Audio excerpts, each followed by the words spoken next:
kabilang ang mga nangyayaring insidente ng karahasan sa loob at labas ng paaralan. Kamakailan lang na pag-usap-usapan natin ang kaso ng pamamaril sa loob mismo ng isang eskwelahan sa Nueva Ecija. Nabalita rin ang kaso ng isang guro mula sa Lanao del Sur na namatay pagkatapos barilin ng kanyang estudyante. Ayon sa investigasyon, nagalit ang isa niyang estudyante matapos itong mabigyan ng bagsak na grado sa isang subject.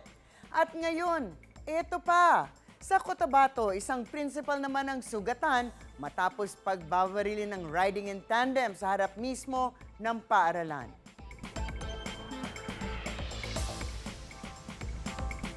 Hinahanap pa rin ang mga salarin. Ano ba ang sinasabi ng batas tungkol dito? Ask me, ask Attorney Gabby.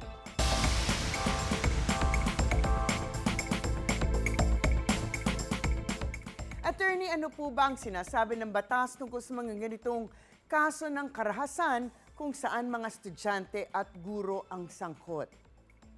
Actually, wala namang specific na batas na masasabi nating specifically applicable sa mga ganitong klaseng kaso ng karahasan.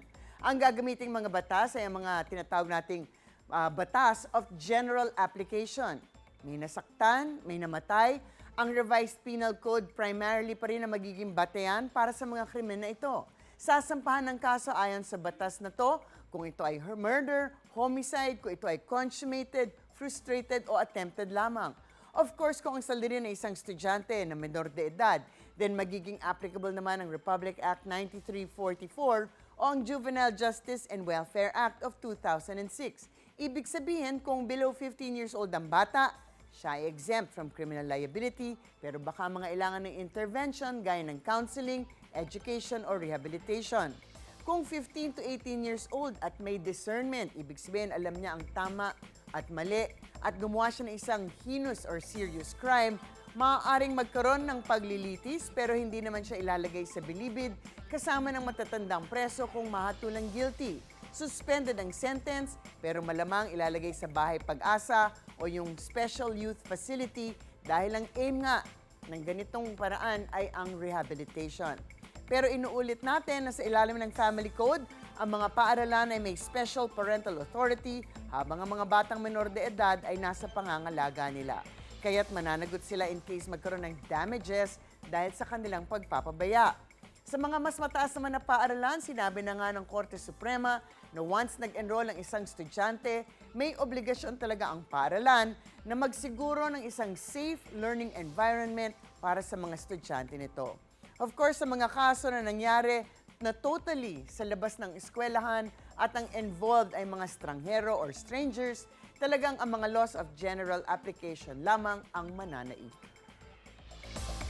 Attorney, iniuutos na ng DILG ang pag-deploy ng mga tanod sa public schools. Ano po ba ang sinasabi ng batas tungkol sa pagpapatupad ng sapat na seguridad sa mga eskwelahan? Maaari nga ba itong pag-tap sa mga tanod natin?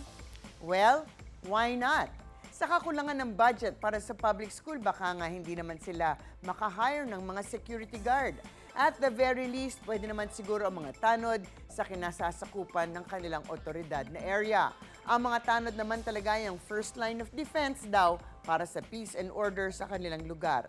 Kasama na dito ang pagmando ng traffic tuwing pasukan at uwian, ang pag-iikot sa mga lugar na madalas pinupuntahan ng mga estudyante, pag-ulat ng mga insidente na maaaring makaapekto sa kaligtasan ng mga tao at kung ano pa ang kailangan para maging ligtas ang mga school zone.